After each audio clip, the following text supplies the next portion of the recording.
많죠.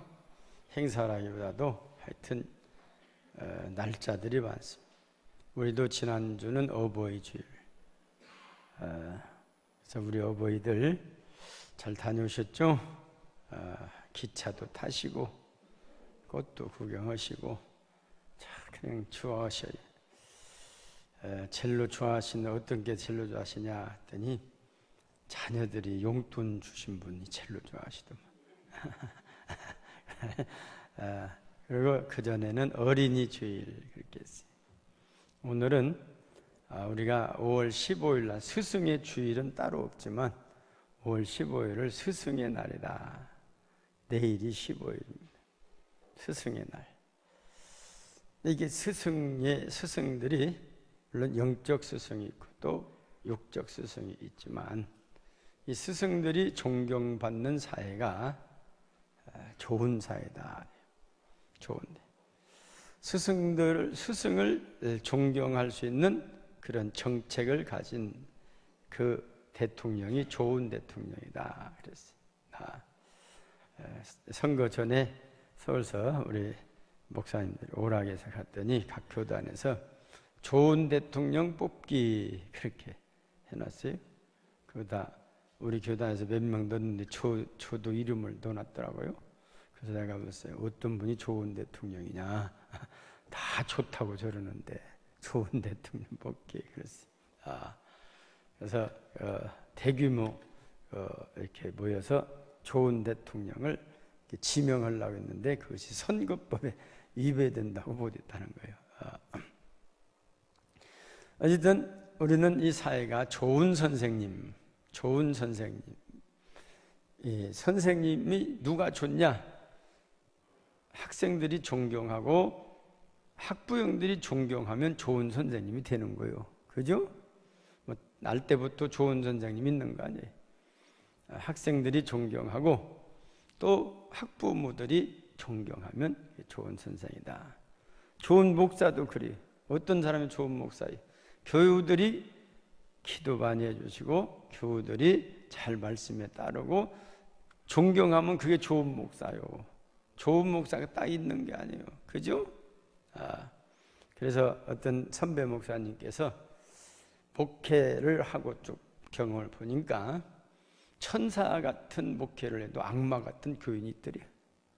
악마 같은 목회를 해도 천사 같은 교인이 있다는 겁니다. 그러니까 악마 같은 목회를 해도 천사 같은 교인들만 다 있으면 그 목사님은 좋은 목사님이시다. 그래서 좋은 선생님도 학생이 만들고 학부모들이 좋은 목사님들도 교우들이 만드는 그죠? 그래서 나쁜 선생이 있다는 것은 나의 책임이 있다는 거예요. 근데 우리 사회는 스승의 날에 되면 점점 퇴색되어 교사들에게 불편한 날로 인식되기도 한답니다. 언론은 직업인으로서 인기 있는 교사를 교사로, 그러나 존경할 스승이 없다. 이 언론이란 게 이게 문제가 많아요. 좋은 직장에 있으면 존경할 스승도 있지 않은데 좋은 직장은 족장인데 존경받을 스승은 없다. 그렇게 까발려. 그래서 한국갤럽이 전국 만 19세 이상 1,500명을 대상으로 조사를 했어요. 19세 이상이면은 고등학교 졸업하고 대학교 아마 많이니까 한 2학년, 3학년 이상 되는 사람들에게 조사를 하게 됐죠. 그랬더니 그들을 조사는 이렇게 나왔어요. 83%는 학교 선생님들이 학생들에게 존경받지 못하고 있다. 그렇게 생각한다는 거예요. 누가? 사회 사람들이 그렇게 생각해요. 그런데 그런 것에 반해 입시업체인 진학사에서 스승의 날을 앞두고 고등학생들 571명을 대상으로 설문조사를 한 결과 학교에 존경하거나 좋아하는 선생님이 있는지에 대한 질문이 79% 학생이 존경할 만한 선생님이 계시다. 학생들은 선생님을 존경하는데 80%나 되는데 사회에서는 존경받을 만한 선생이 없다고 80%가 돼. 완전 극과 극이에요. 그러면 어디를 따라가요? 학생들을 따라가야 하는데 언론은 그것이 아니고 사회 사람들을 따라가가지고 선생은 문제가 많다, 존경받지 못하는 선생이 80%나 된단다, 이렇게 해서 막 신문을 내니까 사람들이 볼 때 맞아, 선생 똥 개도 안 먹는 데야. 그런 말이 나오게 된다는 겁니다. 그래서 학생들에게 진학사에서 계속하기를, 그러면 좋아하는 선생님이 있는지에 대해서 79%가 좋아하는 선생이 있다. 이 중에 존경하거나 좋아는 하는데 성적에, 내가 좋아하는 선생님 그 과목의 성적에 영향이 있냐 했더니 자기가 좋아하는 선생님의 과목에 영향이 있다. 74%가 내가 선생님을 좋아하는 그 과목에 점수가 많이 올라간다. 그러니까 이걸 바꾸고 말하면 어찌든지 우리가 학원을 보내서 쪽집게 가야 하는 것보다도 집안에서 학부형들이 학교 가서 선생님을 좋아하거나 선생님을 존경하거나 하게 된다면 성적이 올라간다고 말이에요. 학생들 막 똥멍치라고 욕을 막 하면서 학원 보내봐야 한 점수 안 올라가요. 자기를 가르치는 선생님, 자기를 가르치는 선생님이 최고다, 너를 가르치는 선생님이 최고다 할 때 성적이 올라가더라 하는 겁니다. 그런데 우리의 현실은 어떻습니까? 우리 어른들은 아이들, 우리 학생들과의 일치하지를 않습니다. 이런 어른들의 생각은 언론을 통해서 회자되는데 일부 교사들의 부패와 무능에 대한 생각이 교회의 교사사의 전반인 양 대변하고 있다는 것입니다. 이러한 사실을 유추해 볼 때 학생 시절 선생님에 대한 존경의 마음을 가졌던 아이들이 학교를 졸업하고 사회에 나오면 마찬가지로 선생님을 존경하지 않는 그런 분위기로 돌아간다. 무엇인가 잘못됐지 않습니까? 학교 학생들하고 사회인들하고 이렇게 틀리다의 생각이, 틀렸을 때는 어디로 가야 된다고요?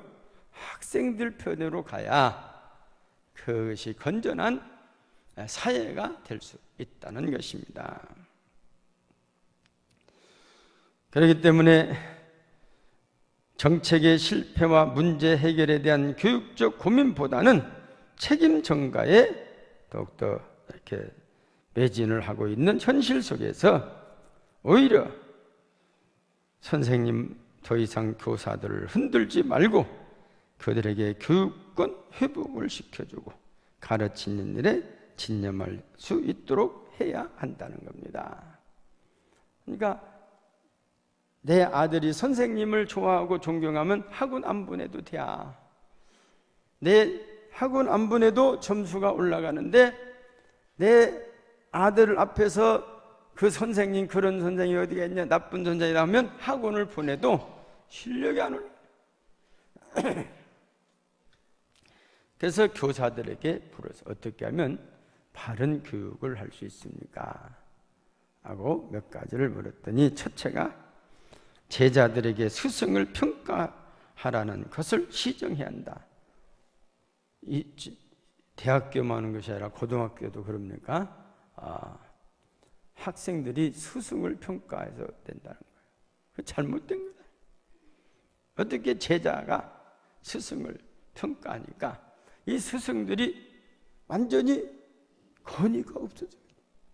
학생들 보라 오면은 평가가 잘못되니까 학생들 눈치를 보는 이런 스승이 있는 사회는 완전하지 않다는 거예요. 그래서 교육을 관료주의의 권력으로 밀어붙이고 학교 평가와 같은 모호한 기준의 평가로 서열을 매기고 교원 평가라는 이름으로 자신을 가르치는 교사를 학생이 평가하게 하고 학부모는 일면식도 없는 교사를 평가하는 무지몽매한 현실을 바로 잡아야 한다는 것입니다. 학부모의 또한 두 번째로 보면 학부모 인식의 변화가 필요하다는 겁니다.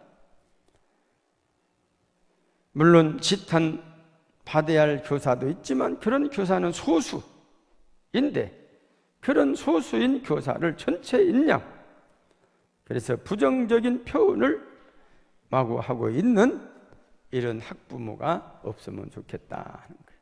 무조건.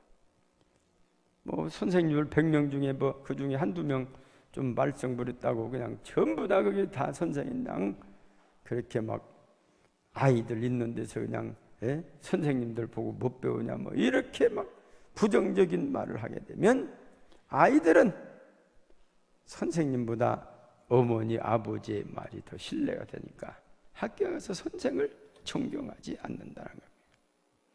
그래서 학부모들의 그 교사에 대한 인식이 바꿔져야 한다고 하는 거예요. 그래서 우리는 식탁 앞에서 실력이 나옵니다. 식탁 앞에서 내 아들의 교육이 나와요. 식탁 앞에서. 그래서 그래요. 식탁 앞에 절대, 집안에서는 절대 스승에 대해서 부정적인 말을 하지 말아라.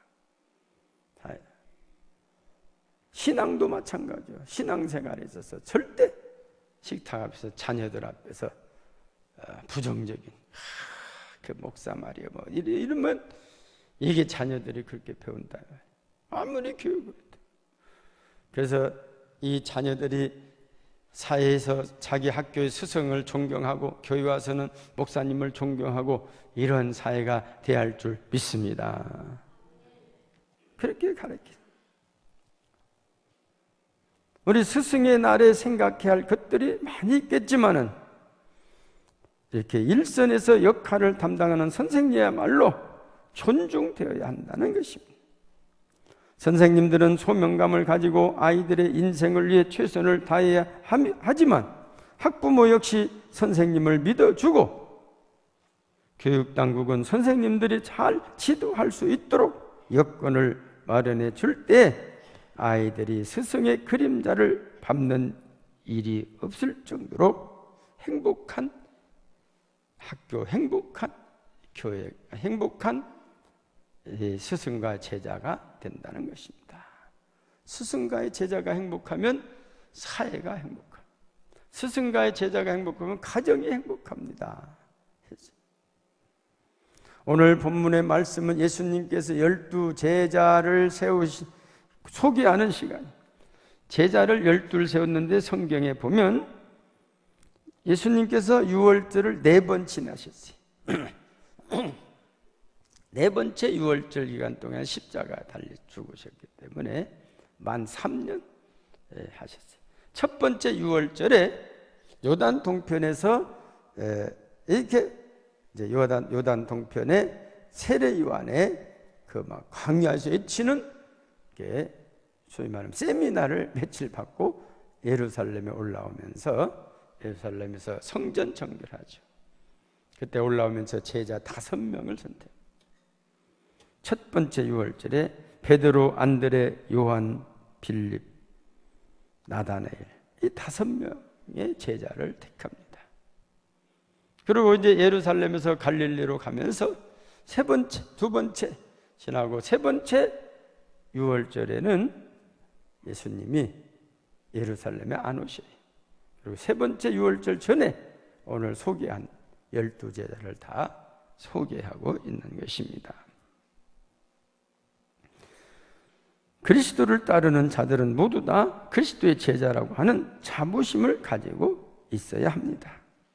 제자가 뭡니까? 나의 스승, 나는 저 선생님의 제자다 하는 자부심을 가지고 있어야 한다고 하는 겁니다. 오늘 말씀 보면 예수님의 제자란 예수님의 권위 안에 있는 사람들입니다. 예수님의 권위를 인정해야 해요. 우리 학교에서도 선생님의 권위를 인정해야 한다. 선생님의 말씀에 권위를 인정, 순종해. 내일 여기서 여기까지 숙제해와야 한다, 읽어와야 한다, 그 권위를 인정하고 잠을 설치면서도 거기까지 읽어가는 제자, 그 숙제를 해가는 제자, 그게 바로 그게 선생님의 권위를 인정하는 거예요. 우리가 예수님을 스승이라고 할 때도 예수님의 권위를 인정하는 것 뭡니까? 이 예수님의 말씀을 믿고 순종하는 것, 그것이 바로 예수 선생님의 그 권위를 인정하게 된다는 것입니다. 그렇기 때문에 우리 예수님의 행하신 일을 다 믿어야 그게 권위. 예를 들어서 예수님께서 십자가를 지셨다. 12제자 다 도망가 버렸어요. 아직 제자가 1등 제자가 못되지, 말만 제자지 다 도망가. 남이 부활했다 믿었는데 예수님 보고도 고기 잡으러 간다. 이게 제자가 안 됐어. 그런데 승천하실 때 제자들에게 너에게 몇 날이 못 되면 너희가 성령을 보내리라. 몇 날이 못 되면 기다리라. 근데 승천하신 후부터는 제자들이 이제 12제자 중 하나는 가룟 유다는 가버렸죠. 11제자가 다 마가의 다락방에 기다리죠. 성령의 그 약속대로 봐. 그때부터 이 12제자가 완전한 제자가 됐다는 거예요. 이름만 제자가 되면 안 된다 그 말이에요. 진정한 제자는 선생님의 그 권위, 그 말씀을 믿고 내 걸로 내가 그리스도 안에, 그리스도가 내 안에 있어야 한다는 것입니다. 주님의 십자가가 믿어지십니까? 제자예요. 믿으러 뭐 십자가, 예수님 뭐 십자가 줬다 어떻게 살아났대야, 말도 안 되는 소리. 이건 제자가 아니야. 학자야, 학자. 학자. 우리는 학자라고 제자 아닌 것이 아니에요. 우리는 학자이면서 제자가 되어야 한다. 예수님께서 부활하셨대야. 에이, 쓸데없는 소리 말이야. 어떻게 죽었다 살아나. 그건 제자가 아니야. 예수님이 부활하셨대. 맞아. 예수님은 부활하셨어. 십자가를 지신 것은 나 때문에 지셨어. 아담부터 지은 모든 죄가 십자가에서 다 없어졌어. 이제는 어디서부터 시작됐냐? 부활부터 시작된다고요. 됐습니까? 부활부터 시작. 그런 예수님의 권위, 예수님의 행하신 일을 내 걸 그렇게 믿고 순종하는 것이 예수님의 권위를 인정하는 것이다는 것. 그것이 바로 제자라고 하는 것이죠. 권위를 인정. 아침 제가 일배 마치고 카톡을 보니까 카톡에 사진이 하나 왔어요. 제 선배 목사님인데 그분이 지금 76살쯤 되셨는데 어머니를 꼭 모시고 다녀. 몇 번 어디 모임 있을 때 오셨어요. 제가 형님이 아직 믿기지 아니갖고 꼭 어머니가 따라다니는데 그랬더니 우리 어머니가 치매기가 좀 있으셔갖고 집에 혼자 계시면 어머니도 가신대야. 그래가지고 꼭 모시고 다녀. 근데 오늘 사진을 딱 보니까 아들 쑥국 끓이 준다고 102살 된 어머니가 쑥 뜯는 모습을 사진을 딱 찍어서 이게 제 카톡에 올려놨어요. 102살 건강하셔. 그 아들 생각나서 뜯으면서 어머니 왜 쑥 뜯습니까? 우리 아들 쑥국 좋아하는데 쑥국 끓여줘야지 그러고 뜯으신대. 참 보기 좋죠? 이거 한번 올릴 것을. 102살 되신 분이 허리 구부리고 쑥 뜯는 모습 뜯으시자. 어머니가 이렇게 연세가 많으시고 노하도 가면 어디 간지도 모르시지만 어머니의 그 권위를 사랑하기 때문에 사진과에 보내는 거예요. 그 어머니의 권위를 인정하는 그 아들이 효자다 그 말이요. 우리가 예수님의 권위를 부모의 권위를 인정하는 아들이 효자예요. 우리 부모님은 배운 것도 없는데 뭘 알아? 이건 자식도, 이건 불효 자식이. 우리 어머님은 배운 것도 없어도 우리보다 지혜가 좋으셔. 나는 배웠어도 그 어머니 못 따라가. 이렇게 어머니의 권위를 인정하는 아들이 효자라는 것입니다. 그리스도가 내 안에, 내가 그리스도 안에 있다는 것입니다. 요한복음 15장 14절 이하 말씀 보면 4절에 내 안에 거하라 나도 너희 안에 거하리라.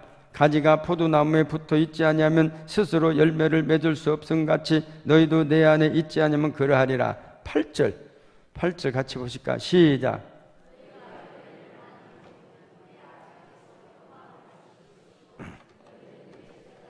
예. 아버지께 영광 돌리면 예수님의 제자가 된다는 거예요. 예수님의 제자는 하나님께 영광을 돌려요.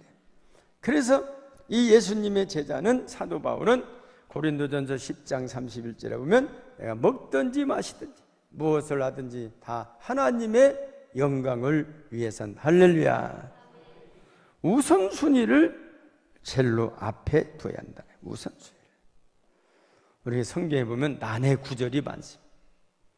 그래서 주석자들도 난해 구절 중에 하나를 한번 봅시다. 누가복음 14장 26절 보면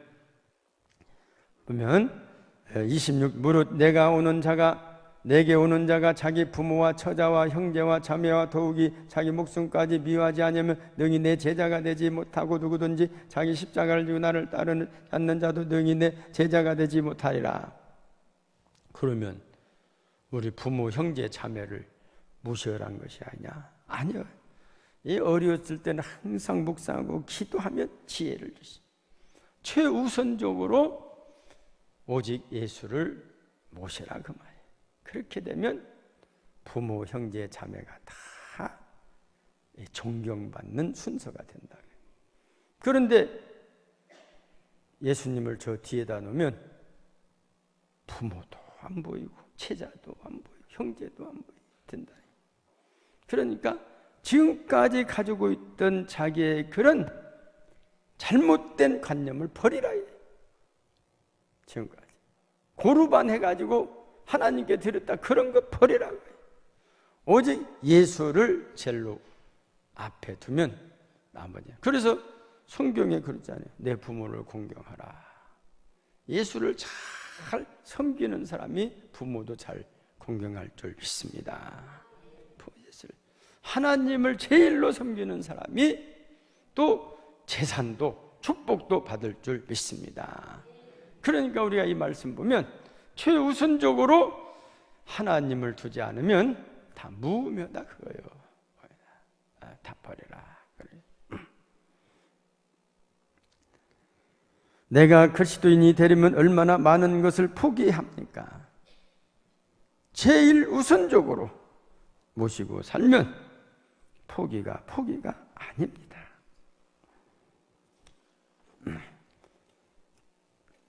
세상에 나올 때 빈손으로 왔으니 갈 때에도 빈손으로 간다고 하는 마음으로 주님을 따라야 한다는 것입니다. 이번 문재인 대통령의 취임사 중에 하나가 제일로 마음에 드는 것이 올 때 청와대 갈 때 빈손으로 갔으니 5년 후 나올 때도 빈손으로 나오겠습니다. 그 마음에 들더라고요.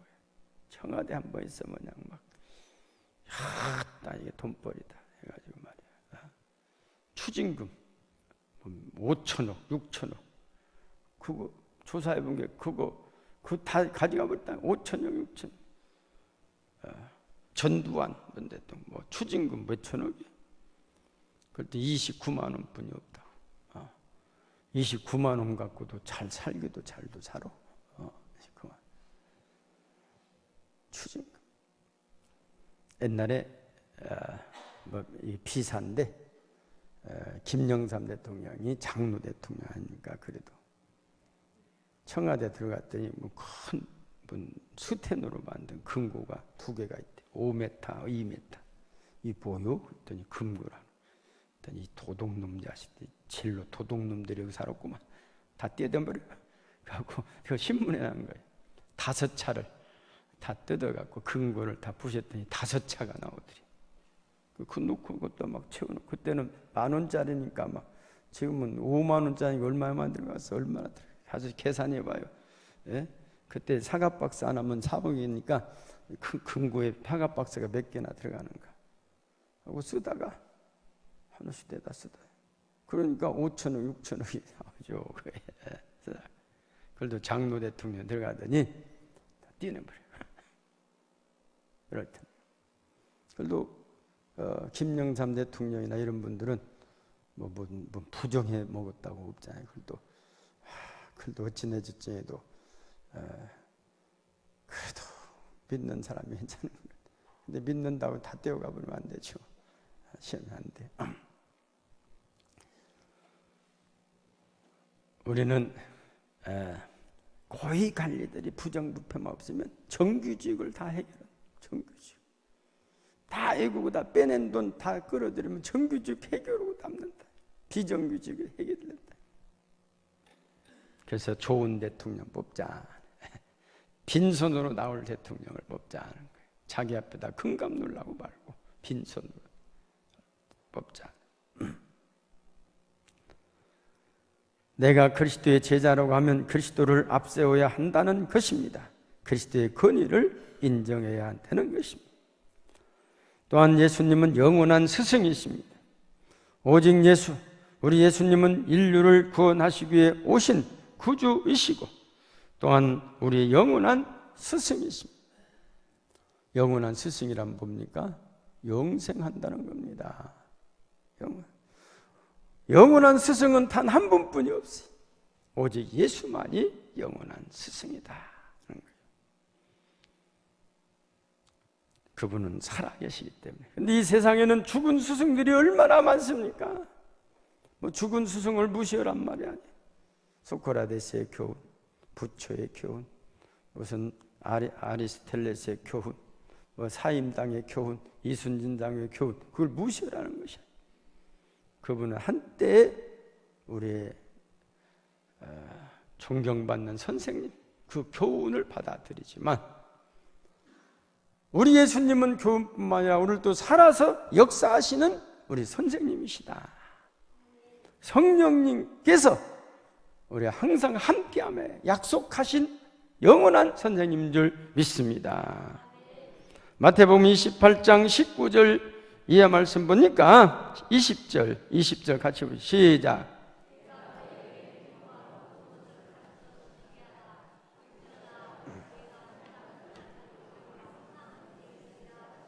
할렐루야.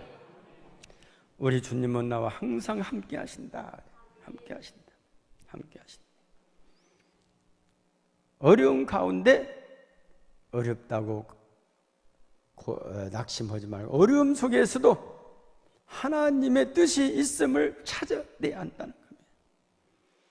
제가 전부 기독교 신문 오늘 날짜 지난 날짜 지금 우리 교회에 있을 거예요. 그거 봤더니 신기독병원 뭐 누구 이름도 여자분이더만 그분이 경영자대요. 무슨 집사님이신가 경영자대. 경영자인데 아들도 병들고 아들이 90도를 뭐 이렇게 하여튼 무슨 희한한 병들이 있는데 다 기도로 고쳤대. 난 또 병원장이니까 병원에서 자기 병원에서 고쳤다 하는 줄 알았더니 기도를 다 고쳤대. 기도로. 근데 자기가 그 인수로 온 게 빚이 100억이에요. 도저히 이거 어떻게 할 수가. 그래서 하나님께서 지혜 주시라고 기도했더니 지혜 주시는 대로 했더니 주면 다 갚았는가 봐요. 그러면서 지혜 주실 때 하는 말이 너 11조를 온전히 하거라. 그 기도했어. 그 어려운데 자기가 11조를 했다는 거예요. 11조를. 그랬더니 하나님께서 다 그 어려운 빚들을 다 해결해 주시죠. 우리는 어려우면 못부터 뛰어? 11조 먼저 떼버려. 그분 오늘 기독 공부 전북 기독신문 얘기 남았죠? 그거 보면 다 나와요. 그분 병원장 알도 못해요. 그 이름도 잘 모르는데 이거 나와서 제가 읽어봤어요. 살아계시기 때문에 우리의 기도를 들어주시고 우리가 그 주님을 존경하면 우리가 존경받고 우리 주님은 오늘도 우리와 동행하고 계시다는 겁니다. 믿습니까? 문제는 내가 주님과 동행하느냐 않느냐가 문제인 겁니다. 아무리 어려운 가운데서도 우리 주님은 그 속에 존재하고 임재하고 계십니다. 언제나 그 임재하신 우리 주님을 의지하고 그분은 영원한 스승이시오. 그분을 의지할 때 우리의 모든 영육간의 문제가 다 해결될 줄 믿습니다. 사랑하는 성도 여러분, 스승을 존경하고 주님과 영원히 함께 하시고 동거하시는 삶으로 주님께 영광 돌리시는 우리 성도님들이 되시기를 주님의 이름으로 축원합니다.